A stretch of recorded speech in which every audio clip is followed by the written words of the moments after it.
Bonnie Treichel, welcome to the Fiduciary U Podcast. I am super excited that you are on the show today. Awesome. Well, thanks for having me. I've been a Josh Itzo fan for a while, so I'm excited to be here. I think I can count the Josh Itzo fans on one hand. So thank you for being part of that small but exclusive club. I appreciate that. And the feeling is the feeling's mutual. We had a chance to run into each other a few weeks ago out in San Diego at the Viking Cove Institute summit that they had, and had a chance just to kind of reconnect, and then have had a couple of conversations since then, which is really good. And I'm excited about the show today. I think you're doing some incredible stuff out in the industry. It seems like you're everywhere, which is really exciting. And, the more that we talk, just the more impressed I am. Not just about what you say, but really about how you think. And so, we're going to touch on things like ESG today. We're going to touch on guaranteed income. We're going to touch a little bit maybe on Secure Act, but not in kind of the traditional way that everybody's got Secure Act fatigue from LinkedIn, but more around strategy. And then probably just talk a little bit about business and lessons learned, and we both kind of live the startup life. And so today will be a good conversation. So excited to dive in. And maybe a good place to start. Most people know you, I think, that listen to this show, but why don't you just give a brief little, kind of bio background? How have you gotten to where you are? Yeah, absolutely. Well, once again, thanks for having me today. So I am from the Midwest originally, spent 15 years on the West Coast, and have recently made my way back to the Midwest. So I am an ERISA attorney and have also spent time as an advisor. I now have a consulting firm, Endeavor Retirement, and our primary service is targeted at independent advisors and giving them the tools and resources that they need to succeed, and have recently also opened a law firm to, again, really support the retirement plan industry. So excited to continue to be able to support independent advisors through direct relationships and also through institutional channels as well. Great. And it's really interesting, I think, the fact that you were an advisor. And I know that for me as well, with kind of what I do now in building fintech, is having lived the life and kind of sat in the seat. It gives you just a very different perspective than if you were just a consultant or just an ERISA attorney coming from kind of one angle. What were some of the best lessons that you learned when you were an advisor? Obviously, being an ERISA attorney and advisor, you had a lot more arrows in your quiver. But what were some of the best lessons you learned from your time being an advisor? And why did you transition out of that? Why did you decide maybe that wasn't for you? Yeah, great question. So I've always kept my law license active, but one of probably the biggest things I learned is that there were a lot of transferable skills from being an ERISA attorney to being an advisor, and then back to the attorney consultant path again. But one of the things that was really, really helpful as an advisor, and then now that I'm in the capacity I'm in now, is that when I was an ERISA attorney the first time around, I always was giving accurate, technically sound advice, but I would suggest that some of it probably lacked some practical application. And what I mean by that is, you look at EPGRs, for example, and it's, maybe you're dealing with a plan sponsor who has $1 million plan, and you look at EPGRs and you're by the book, you're talking to them about a VCP filing, for example. And as I just mentioned, maybe $1 million plan. And then it's like, wait a second, if I'm an advisor, I can still describe EPGRs and I can talk about self-correction and I can talk about VCP and audit cap. But then I put on a different hat as that advisor and say, here's technically what you should do, but practically speaking, here's a little bit more of the practical application. And so it really helped me to get in the mindset of, oh, wait, here's the real practical application of what this plan sponsor is dealing with. Similar thing, like when you're thinking about 4 quarterly meetings and meeting for an hour and a half to go through all of these things, again, you have to really think about meeting your client where they are and the practical application of that. And so I think as an ERISA attorney, I was very rigid in the black letter of the law. And I'm never suggesting now that someone doesn't follow the law, but I think it really helped me to get a much better sense of what, and especially as a small business owner now, it helps me to get a sense of what the practical side of things is. And so that was a really helpful transition to take what I learned as an ERISA attorney and go be an advisor and get really the practical side of things. And now I really was able to see that there was this gap in the marketplace where there's some really great resources out there for fintech and for compliance and for like sales and marketing, but there wasn't really this, there wasn't this great practice management service side to help independent advisors. And so that's where I found there was an opportunity to fill that gap and then partner with others to provide a resource for independent advisors. Yeah, I love that. I think, and I've seen this and having partnered with, a lot of great ERISA attorneys over the years, that kind of, that technician kind of working in the business, if you will. But, a lot of decisions about plans they're business decisions, and you need to be being able to counsel to clients. I love what you said is here's the technical and here's the practical, and what's the right business decision, given the facts and circumstances that we're dealing with, and really being able to kind of make the complex simple. It's funny. People ask me now what I'm doing, and the way I describe it. And actually, when I think about you, I might put you in the same camp. I don't want to speak for you, but when people ask me what I do now, I said, well, I used to be a mercenary on the battlefield, and now I'm more of a weapons manufacturer and an arms dealer. Like, my job is to supply the troops. And when I think about what you do, and we'll get into that a little bit later in the show,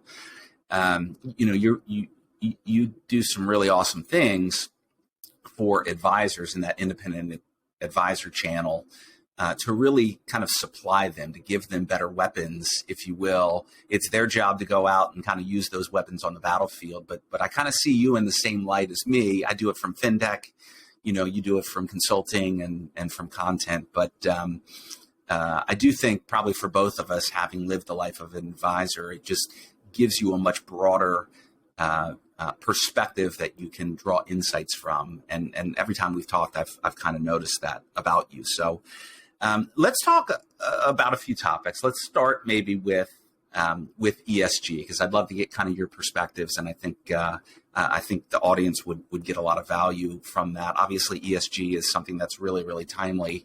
And I know that you've been talking about that quite a bit with your clients. So I'll tee you up, and what are the most important things for advisors to know when it comes to ESG? Yeah, no, this is one of my favorite topics to talk about, and I've been talking about it for 2 or 3 years now. One of the opportunities I've had to really start this conversation is through the National Association of Plan Advisors, and they have a certificate program called the ESGK. And so it gives advisors a chance to really learn the basics of ESG. It's becoming really, really timely given the ESG final regulation that became effective right at the end of January. One of the things I always start kind of a conversation around is I ask people, kind of what their perspective is on ESG. And then I generally say, well, take what you think you know and throw it out and let's start over. And what I mean by that is many advisors have this perception that is really still more of a historical perception. And it's this notion that we're going to take someone's social preferences and we're going to put them into a retirement plan. And then that immediately lands in this conversation of, but like, how can we do that given our requirements to have a prudent process and you follow, the duty of loyalty under ERISA Section 404. So like, how do we reconcile these things? And so, that's often the state of confusion of, people are comfortable with it outside of a plan, but in the ERISA context, folks start getting pretty confused. And one of the things that I try to help people understand, and I think, the Department of Labor did a better job with the final reg of starting to understand this, is this notion of ESG integration. So there's different types of ESG, and it's not just divesting of what you thought from 15 years ago, where we're just trying to say, we don't like guns, we don't like tobacco. Let's just find the fund that gets all of that out, or as much of that out as possible, because it's typically impossible to get all of that out, right? So the goal is to help people understand that really, when we think about it, we're looking at from the E, S, or G factor. In active management, managers have probably been looking at least some of these factors for a long time to figure out, do they add value or do they reduce risk to the portfolio? And then your job as an advisor is really to figure out which of those factors do you really think it's important for these managers to be looking at? And that could be different depending on the context. So for example, what's important for a company, in banking or that industry is going to be different than something in maybe farming, right? So it's about the factors and what's really going to be a relevant factor given the industry. So that's a much different conversation than saying, hey, this company just likes, trees, and this other company likes this social value. That's a pretty different conversation than saying what actually is going to increase a return or reduce a risk. And so I think when you get people to start to understand it's about really the actual increase of return or reduction of risk, that's a much different conversation than just what someone's personal preference is, because the pushback is generally, well, participants have a lot of different preferences. And so how do you reconcile all of those to get to the best outcome for the plan as a whole? So I get that can be somewhat of a polarizing or political topic, because we've seen a lot of that in the media, right? But I think when we get to what is really financially in the best interest of participants from a risk return perspective, that can shift the conversation. Now, if we could get the legislators on the same page with that, given that since we've had the final reg, we've had resolutions introduced in Congress to stop the final reg. We've also had a couple of different lawsuits, one of which is from 24 states' attorney generals. That one, I think, doesn't really have much of a leg to stand on, given the standing issue. But we've also had some participants in Minnesota who've also introduced a lawsuit as well to put a stop to that final regulation. So I think that one could be a little bit more interesting. And again, the argument is that the department has gone beyond their authority in creating that final reg. So definitely an interesting time to be talking about ESG. What do you think in terms of, so much of what I just heard you say, kind of this integration is really, it's evaluating trade-offs, right? Mm-hmm. And really helping clients understand kind of what those trade-offs are, and then helping them be in a position to make the right choice for their plan based on their set of circumstances, philosophies, whatever that looks like. Do you have any type of, how would you recommend to an advisor, a framework to actually engage in those conversations with their clients? Or to kind of work through what that prudent decision-making process would look like? Yeah, that's a great question. And I think in many ways, the framework overall itself is going to look exactly the same. And that might sound like I'm oversimplifying it, but one of the questions I get is, well, would we have a different IPS or investment policy statement or stated investment objectives if we were looking at ESG funds versus non-ESG funds? Or would we have two different investment policy statements? Absolutely not. You're going to use your same IPS. In my opinion, you'd have the same investment policy statement and you're following the same prudent process. The question is, are you adding additional qualitative and quantitative metrics when you're doing that analysis? And so that can come in, the form of maybe you're going to add some additional qualitative metrics that you're going to ask the investment manager as the advisor. You're going to ask the investment manager additional metrics. And so that is really where that judgment comes in of the advisor of what do you think is going to be value added, so to speak. I think from an IPS standpoint, I don't recommend adding too much to the IPS. It really is more about rolling up your sleeves, looking at the prospectus, interviewing the investment managers. So a lot of times that's what you're doing when you're, talking to active managers, right? And some of this comes down to, in some ways, do you find value in active management or not? I think that's again where a lot of this conversation comes back to for some folks.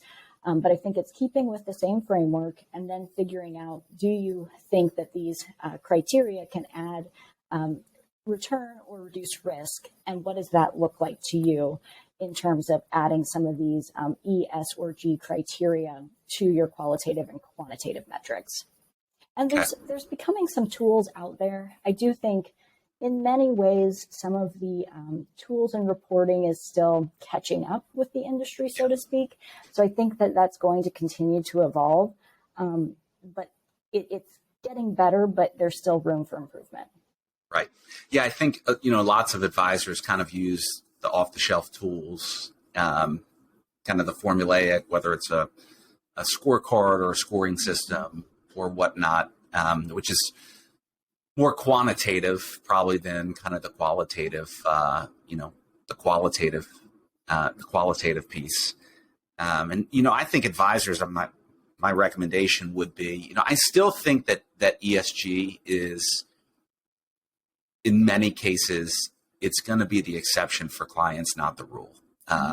It's obviously, I think demand will continue to grow, but I still see in a lot of advisors I talk to, ESG is still a more of kind of a niche type of thing. And it may come up with certain clients or certain clients that maybe are in certain industries. If you're dealing with a plan sponsor who works in the environmental industry, well, perhaps, ESG is going to factor in, there. Maybe if it's a nonprofit and you're,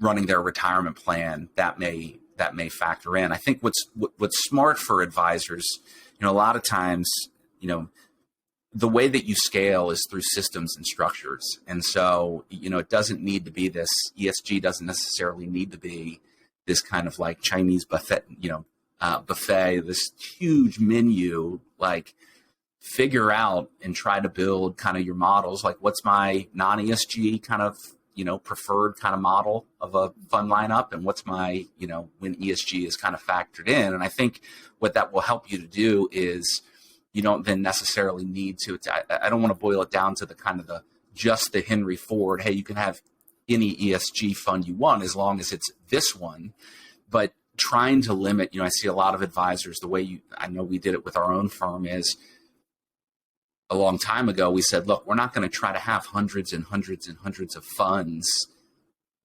in our client base. It's just the due diligence requirements are way too hard. So we're going to have, in most of my clients, followed pretty much the same fund lineup. When we get a new plan before, if we couldn't remake the whole thing right away, we kind of get there over time. But like when we could have a clean slate, we would have basically one fund lineup that we would use. And that allowed us to scale. It took a lot of pressure off from a due diligence perspective because we had this kind of more limited menu. And then for clients that maybe we couldn't do a clean slate right away, we were driving towards that.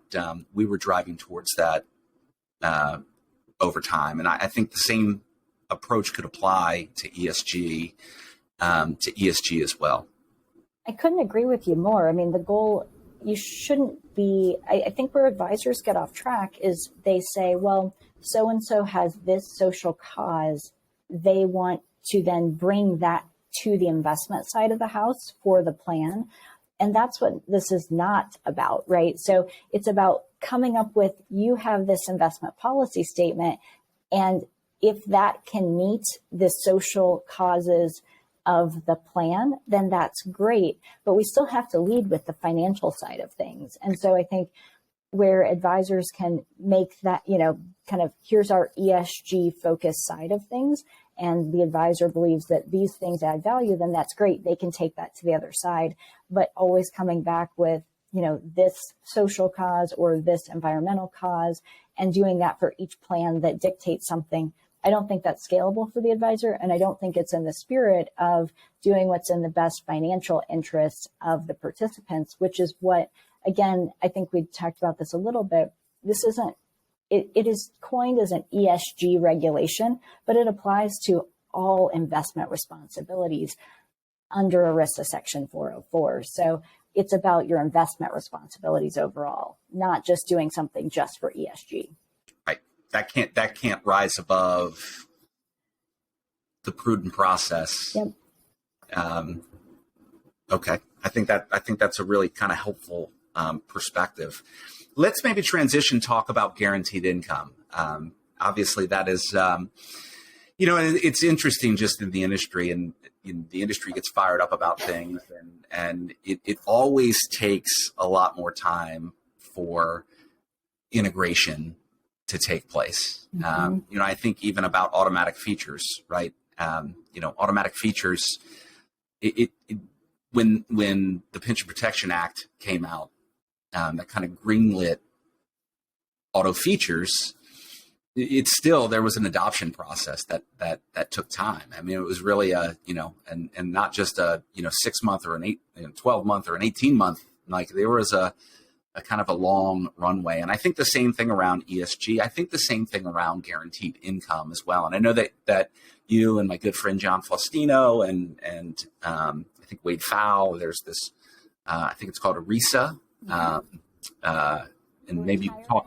Retirement income style analysis. Okay. We love our acronyms in the industry, man. We love our acronyms. But guaranteed income, it's interesting, and maybe you can share your perspectives on this, is advisors are, and I'm trying to think of a way to kind of frame this diplomatically. The evolution of product, we're still early innings of this. You're starting to see more, our mutual good friend Matt Wolnowitz with Income America, and you're starting to see these guaranteed income products come out. And obviously record keepers, especially that are from an insurance background, they're all about kind of they're salivating over the possibility of guaranteed income. It seems like the advisors in some ways are kind of maybe a bit of an impediment to adoption because they're very much slow playing. Not that guaranteed income, I think you said earlier before we started recording, it's important, but it's not urgent to advisors. So talk a little bit about what you're doing from a guaranteed income standpoint. Talk about ERISA. Talk about what you think advisors should be thinking about as it relates to guaranteed income, and where do you see us in just kind of this evolution of both in terms of product, but also appetite by plan sponsors and by advisors? Yeah, so I think you phrased it pretty well when you said that in some ways it almost seems like advisors are, I don't know if it's the impediment to it, but I think advisors are the gatekeepers. And I think we've talked about this too, right? Like, advisors really are they are the first call or have the opportunity to really be the first call for plan sponsors. And so they are the gatekeeper, in my perspective, to the success of retirement income or guaranteed income solutions. But I think for advisors, if I put myself in the advisor's shoe, their perception, from what I hear from talking to a lot of them, is guaranteed income is still too expensive, too complex, and not portable. So even as they start to learn about, well, there's these new solutions and all these new opportunities coming to market, I think it does still have this perception, and hopefully we'll talk a little bit more about maybe why some of those perceptions are wrong, but it has this perception of, wait, I'm going to learn all this new stuff because it is complex. I've got to learn all this new stuff, and then how do I get paid on it? So yeah, it's important, but why would I do it today? And I mean, I have to admit, so when I started kind of getting into this space, before I really, jumped in and started working on some of these projects, I had some of that perception, right? It's like, this is the new flavor du jour of the industry. And so, this is what the industry is selling today, and give it a couple of years and they'll be on to the next thing, right? And crypto didn't work out, so now we're full force into this. But I think I've definitely changed. I think we're still in PEP land. I think that I think we're still dealing with PEPs, in my opinion. Yeah, I mean, I think a lot of advisors have that perception, right? Like, there's always the flavor of the day, and am I going to really invest the time in it when there's fee compression and I've got all this other stuff going on? So, tell me what I really have to invest the time into. And I think for me, what I've really learned is there is a real cost to participants of not embracing the urgency of today. And I think it's a Prudential study that really does dig into some of the actual costs to a participant of not having a guaranteed income offering.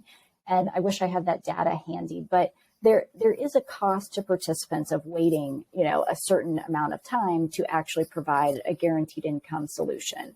And the cost is dealing with things like, we're dealing with inflation, we're dealing with market volatility, and when participants, for a certain demographic of participants, when they don't have that opportunity, then they're missing out. So, the question is like, what is it that advisors have available to them to make this less complex, to understand how to actually run a prudent process? Because it is a lot to learn. And so what resources are available? One of the things that you mentioned, John Faustino. So John headed up at Broadridge FI 360, the Retirement Income Consortium. And that's a group of member firms that came together to really help create, one, awareness of what retirement income solutions are out there, and two, a prudent process. So I know also Fred Reish, who I think, Josh, you've done quite a bit of work with over time.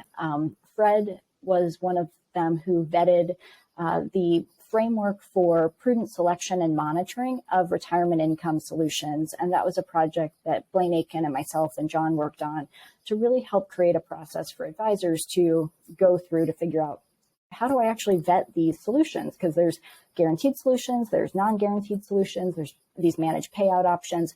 How do you actually go through and figure out from a due diligence process which one's the right one for your plan? Like, that's one big hurdle, right? It's the fiduciary concerns. So that was one piece that the Retirement Income Consortium did. The other piece is making available this year a lot of different resources for advisors. So an investment policy statement supplement, kind of an advisor playbook. So we're working on like a 5-step process to just help with, how do you educate? How do you amend your IPS? How do you go through the steps to make this more manageable? So I think that's one resource. It's all free for advisors, so you can access it at the FI 360 website, and that's one place to get started. Another free resource is the National Association of Plan Advisors.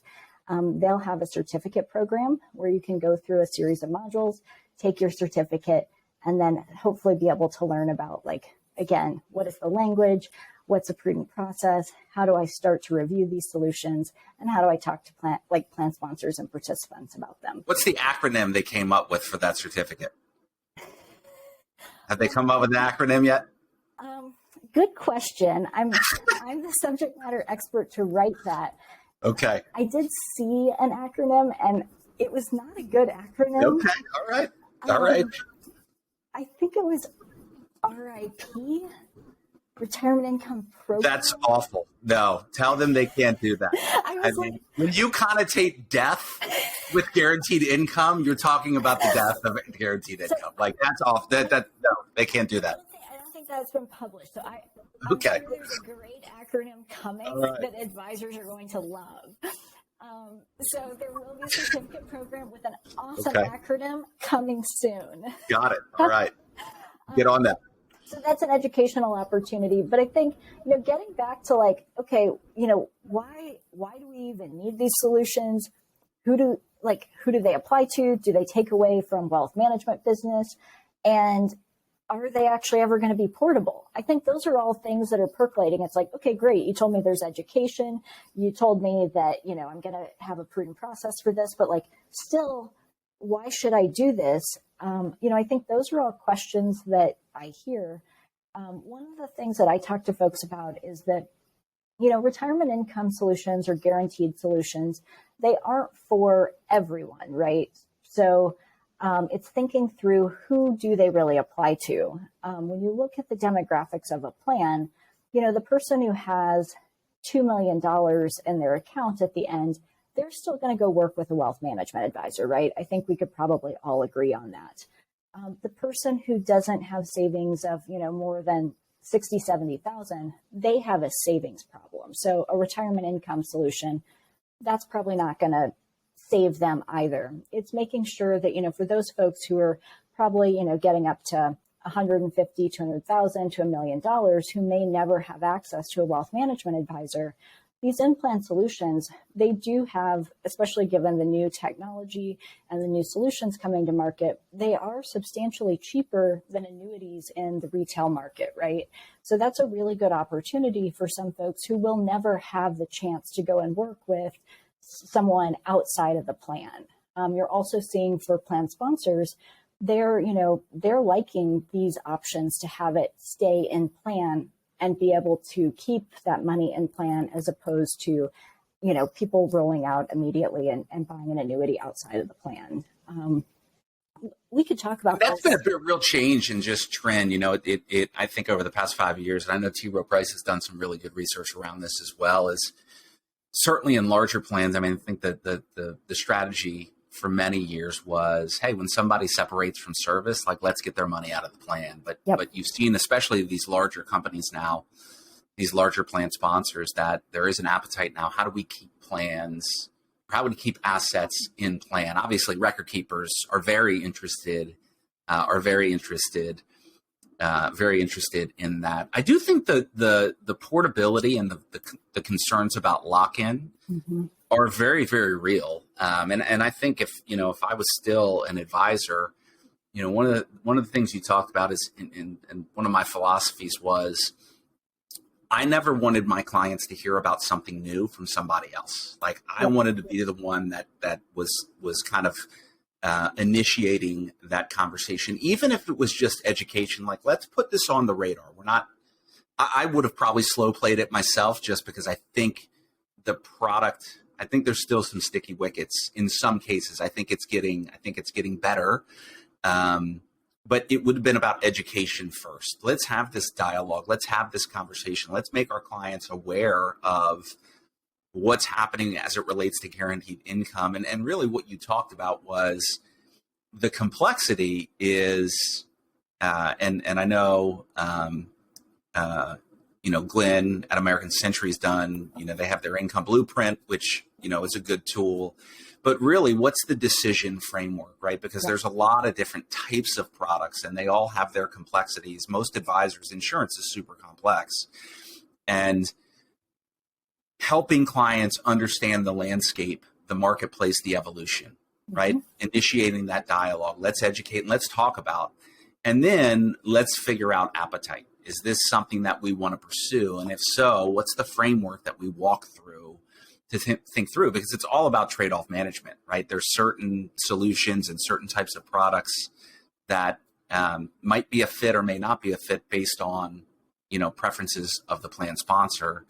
And then start thinking about implementation. But I think that portability, I mean, I know, you think about, and this isn't to knock on any of the insurance-based record keepers, but obviously, their view of portability is like, yeah, you could leave, move your plan somewhere else, and it's portable because people can kind of roll out and we'll keep the assets. But plan sponsors thinking about, well, what impact is that going to have? Like, what if I have uptake and now I've got less assets? I feel like I'm locked into the record keeper. What if the record keeper isn't doing a good job and it's prudent to replace them, but now we're going to lose a meaningful percentage of our assets, or now people are going to have money in two places. And there are a lot of complexities in thinking about it. And I think that portability, I know for advisors, when I talk to them, that's a big concern that they have.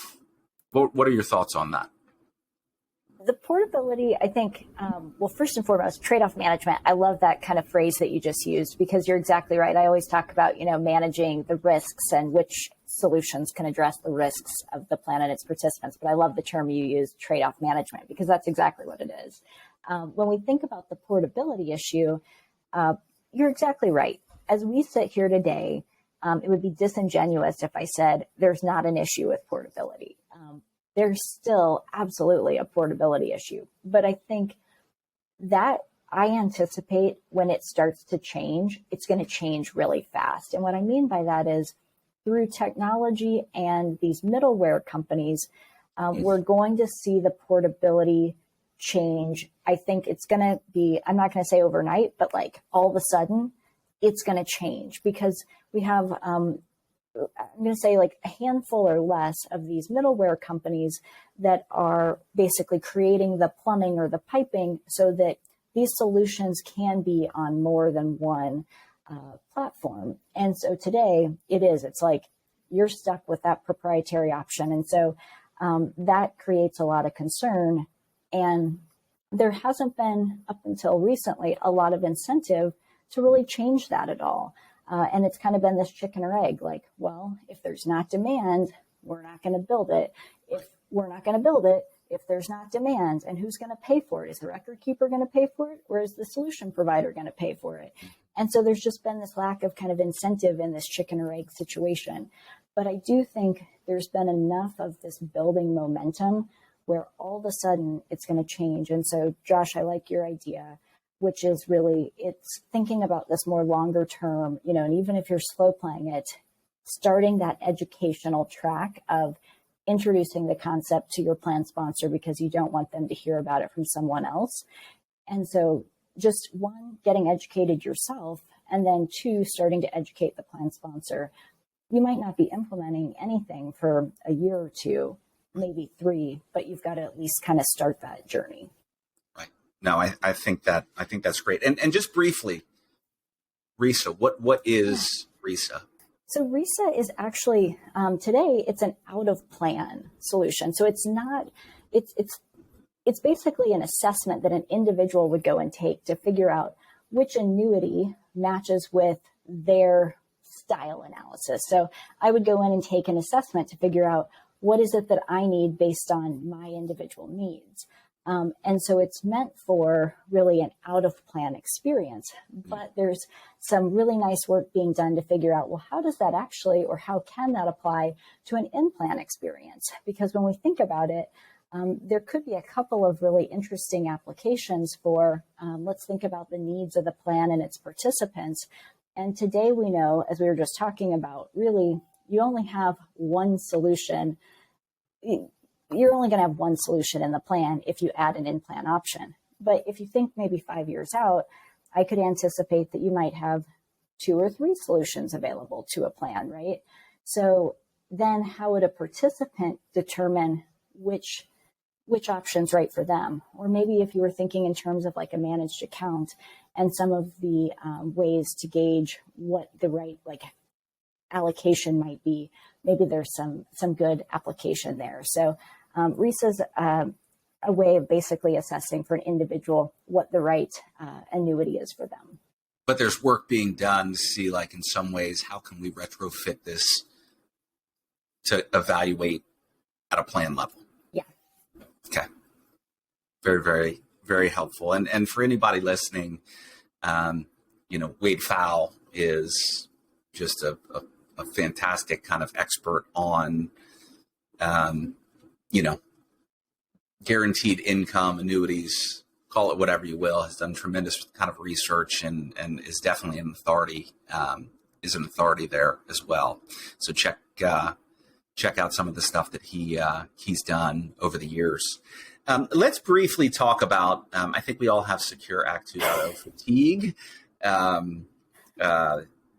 But one of the things as we were planning ahead of the episode was you mentioned something about this idea of a partnership wheel, which I thought was really, really interesting.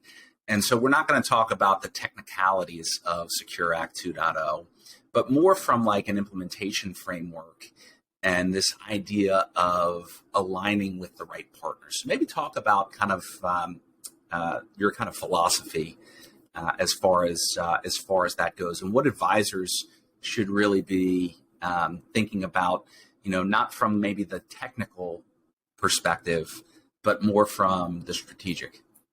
Yeah, absolutely. And I think when I think about the partnership wheel, right, this applies not only to advisors, but this applies to anyone. It's really about thinking about who's in your network, right? Who's in your wheel. And it's this idea that if you apply it to Secure 2.0 or you apply it to any piece of an advisor's business, for the Secure 2.0 context, it's impossible to think that an advisor should know all 92 provisions of Secure 2.0, right? It's really impossible to think that anyone would be an expert in all 92 provisions, advisor or otherwise. So the idea really is, who is in your network that you can call on for the different areas of Secure 2.0? So if you're really a retirement plan expert, you don't need to know the financial planning aspects, and you don't need to know the longevity aspects and be an expert at all of those. But what you do need to do is make sure that when you think about your wheel, and as that applies to your plan sponsor clients, that you can kind of think through who's in that wheel for each of those clients. And hopefully your wheel doesn't look different for every client, because that wouldn't be efficient, right? So what you really want is one core wheel that applies to really all of your clients. And I think, Josh, that goes to even a lot of what you do and what you help people with, is really being more efficient, being more scalable through technology. But it's, who is the record keeper for a large portion of your business? Who is, if you're working with a TPA, or, when you think of like payroll and kind of that integration, obviously your clients are going to have a lot of different payroll, but who's a payroll expert you can call on to help when you have questions? You want to be thinking about those different partners. No worries. New laptop. But you want to be thinking about the different partners in your wheel so that you can really be that first line of communication to your client and able to call on the people in your wheel and then funnel that communication back out to your plan sponsor to help them understand, hey, here's how you can go and really put in place your implementation plan for Secure 2.0, because it's really about figuring out what's the timing of these provisions, which ones do you have to do versus which ones are permissive, and which ones actually apply to your plan, and then forming your implementation plan and communication plan around that. And that partner wheel is going to help you execute on that. Yeah, the what's coming to mind when you're talking about that, and I love the concept, is it's really about kind of curating your bench of partners, if you will. Like in a lot of ways, as the advisor, and we talked about this before we started to record, is, your job in many ways for your clients, and when you think about client experience, is because you typically as an advisor are most likely sitting in that first chair next to the plan sponsor, is think of yourself as like the general contractor. There are going to be certain things where you're also, an in-house subcontractor where you're going to do the work, but there are also going to be things that are outside your area of expertise or specialty. You don't have to be the expert. And in fact, in some ways, if you don't really know your stuff, you could be creating, liability for yourself and for your clients. But if you can think about like, who are the subs that I work with, whether that's a record keeper, a TPA, an ERISA attorney, an auditor, whatever that looks like, consultants, let me curate kind of my bench, my team, that I can then, as the general contractor, when I know this is the job that needs to be done, I can bring in the right partner. And you don't have to have, in some ways, to your point, as you said, you don't need 8 ERISA attorneys that you work with. You don't need 30 record keepers. If anything, that actually can be detrimental, because it creates way too much complexity. You're probably not going to get dedicated resources and focus. I know where we went 2 years ago is we probably had 20 plus record keepers we worked with, but 80% of our clients were probably with 6 or 7 or 8 record keepers. And the benefit of that, and not every record keeper in every market segment, was the same, because not every record keeper either wants to go after every market segment or are good in every market segment. But we knew how to source. It was really the key for us, was like, hey, we've vetted, we're doing this sourcing and bringing in, the right partner with the right set of tools when the job requires it. And I think that's in some ways what you're talking about, that partnership wheel. reduce complexity for yourself so you can scale, and then reduce complexity for your clients as well. And in some cases, record keepers, as an example, have been, pouring in more and more resources and support for advisors who they develop good relationships with. And that can actually have really, really intangible benefits for clients. We had a record keeper we had a lot of plans with that did payroll, and they probably wouldn't, be the first record keeper you'd think of for 401k. But for whatever reason, we had gotten a lot of clients that had used them, and we got dedicated resources. And I'll tell you where this really helped was when clients would have a payroll issue, which happened on a regular basis. We had enough sway with the record keeper that we could go to an executive level and say, hey, like, you need to throw some resources on the payroll side. They're caught in, call center hell right now. Like, you need to get them out of there because it's going to put your payroll relationship at risk. And if that's at risk, the retirement plan is going to be at risk. And in a lot of cases, we were able to get support for clients outside the scope of what we did, and clients appreciated the fact that we could be an advocate for them. I have no idea how payroll works, but we were able to source and leverage our relationship to benefit our clients. And advisors, you should really start to think about that, because that's how you build goodwill with your client relationships. You become more of just the 401k advisor. You become more of a trusted business partner. So that would just be my 2 cents on the topic. Josh, you're exactly right. And, the pushback I've had from a few advisors is like, well, is that really still meeting my fiduciary standard or my fiduciary duty by, limiting the universe of partners and that they could work with? And it's not that you're limiting the partners or vendors that they can work with, but by presenting basically that by going with certain vendors, you as the advisor can bring better service to them.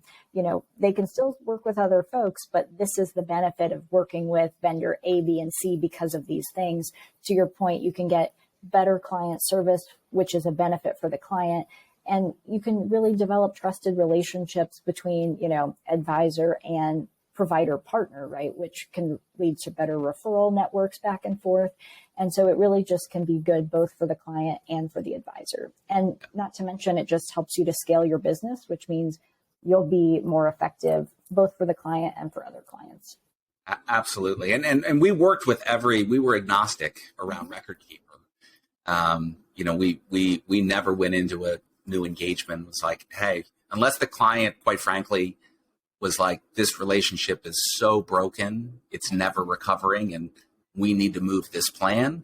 Our kind of MO was, well, let us come in and see if we can make things better. But again, over time, if there was an opportunity where we went out to RFP, we were aligning with partners that we knew gave us, and quite frankly, those partners changed over time. Some, there was I'll leave the record keeper unnamed, like they were really good for a few years, and then some internal things changed, some strategic priorities changed. They started to reduce the level of service. They started to overload their RMs, and we wound up pivoting away where we, 5 years before had a really strong relationship that we started to migrate away because the service level for our clients had started to drop. So it's what you're saying is it doesn't mean you can't work with everyone. It's just you're making smart decisions for your clients and for your business based on, the partners that are going to perform well. And when they do, that's great. And when they don't, as a good partner, you probably should have an honest conversation with them, give them a chance to kind of work it out. But if they don't, prudence would suggest, okay, now we need to look kind of elsewhere and whatnot. So, absolutely. As we wrap up, and I love talking to you, Bonnie, but let's just talk a little bit about like startup journey and about some of the specific things that you do, because you have a lot of arrows in your quiver, whether it's from and being able to support advisors, whether that's from a compliance standpoint or from a legal standpoint or from a consulting standpoint or from a content standpoint. Talk a little bit about how you can help, how you can, this is a commercial for you. How can you help advisors? What are some of the things that you're doing? And what are some of the lessons you've learned just in, I think this is your third startup. What are some of the lessons you've learned over the years, and how are you applying those with Endeavor, and then also with the law firm that you recently started as well? Yeah, well, thanks again for the opportunity to be here and to share my story. Same, I really enjoy chatting with you, and I think we have a lot of value alignment, so it's fun to have the conversation. In terms of what we can help advisors with, our primary goal is really to help advisors with everything that they would need to run their business successfully. So we can work through other channels to support an advisor. So as I've mentioned, we work with NAPA and with Broadridge FI360, and we've worked with record keepers and asset managers. But our goal is to support advisors with everything. I think that term is like soup to nuts, right? So we can help them with their compliance. We have a law firm that can help them with their legal. So if they need help with their agreements, their policies and procedures, their content development for service, we know there's other great opportunities in the marketplace for their marketing. And so we refer out for that piece of it. And we don't do the technology piece of it, right? So there's others, like Josh, that we refer to you for the technology piece of it. But we can really help support them with their practice management, their compliance, their legal, and the actual content that they would need to go out and service their retirement plan of business in an effective and an efficient manner. In terms of the lessons I've learned, oh gosh, we could do a whole nother hour on the lessons that we've learned, and you and I could probably chat about that. I think one that jumps out at me is, I think I'd mentioned to you that Sherry Fitz had a thing on LinkedIn recently about 10 things she had learned from the past 10 years, I think. And I might be misquoting that, but one of them was failure is just the beginning.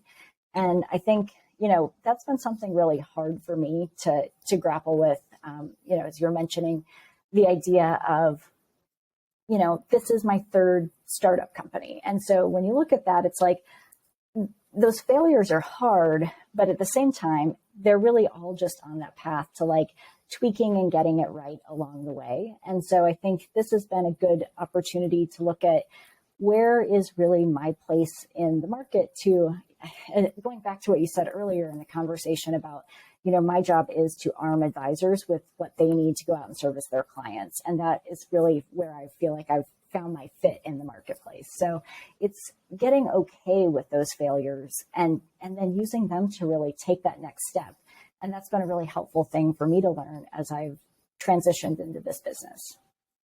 Yeah, I love that. And I think when we spoke earlier, there was a lot of alignment. I know for me, and failure's hard, but there's a difference between failure and failing.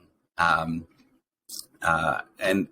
know what served me well, both when I had my advisory firm and now, kind of reinventing myself and on the technology side is, I try to run things as a series of experiments. Everything I do, I have a hypothesis. I come up with a way to test it, and I'm willing to run these experiments, even to see if they fail. But the key for me, and I think advisors would be smart, a lot of times advisors are very fearful about making a mistake or failing, which is an unreasonable burden to put on yourself. But I think the key is you want to fail fast and you want to fail forward. Within the technology world, and I've adopted this when you build technology, it used to be back in the day, you would like build this huge product. And now it's the way software gets developed now is this really kind of build, test, validate, right? You build a new feature, you test it, you find out if it works or not, you validate that. If it doesn't work, you pivot. If it does, you lean into that. And that would be probably my best advice for advisors is don't be afraid to fail.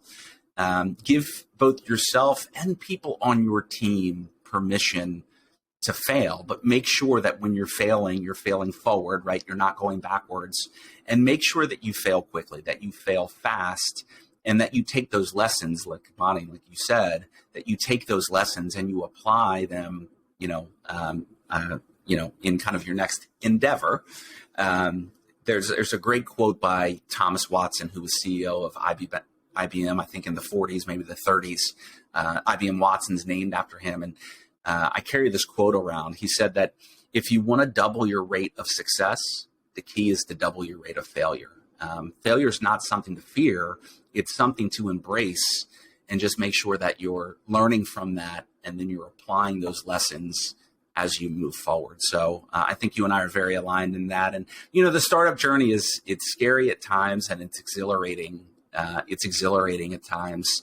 And, I think history is littered with entrepreneurs like you who, they talk about Thomas, I think it's Thomas Edison, right? That when he finally invented the light bulb, like he'd done it like 10,000 times. And he had said that, I didn't fail 10,000 times. I just learned, 10,000 ways not to make a light bulb. And so I feel a real kindredness with you in that and with where you are. And I'm just super excited for you and for your success.